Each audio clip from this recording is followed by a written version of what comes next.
l'objectif de ce livre, ce n'est pas un livre de programme, ça, il faut le dire.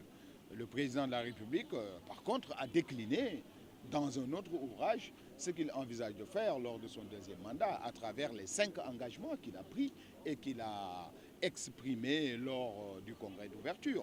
Non, moi je pense que tel qu'il l'a dit, c'est un livre de démonstration de son niveau de sympathie, de son niveau de son ancrage émotionnel, n'est-ce pas, dans le cœur du Sénégal, ou alors de l'ancrage du Sénégal dans son cœur.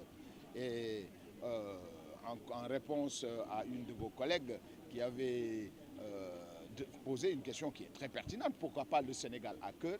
Ici, le président voulait démontrer que, tel que théorisé par les psychanalystes, que ces vibrations émotionnelles, n'est-ce pas, sont édictées par son ambition pour le Sénégal. Et vous savez que l'émotion venant du mot modéré, qui signifie mouvement, avec le préfixe « et », donc mouvement du sang, un flux sang, l'émotion n'est qu'un flux sanguin vers l'organe qui est plus ou moins sollicité par l'information reçue. Donc il est tout à fait logique qu'il parle du Sénégal au cœur, étant donné que le sang part du cœur et revient au cœur. Écoutez, je crois que le président l'a dit, il n'a pas souhaité que ce livre soit un prétexte de polémique.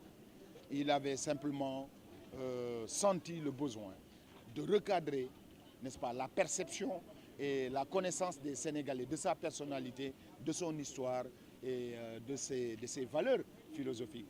Je pense que lorsqu'on sera, par contre, dans le terrain politique, nous sommes suffisamment outillés pour parler de ces questions-là.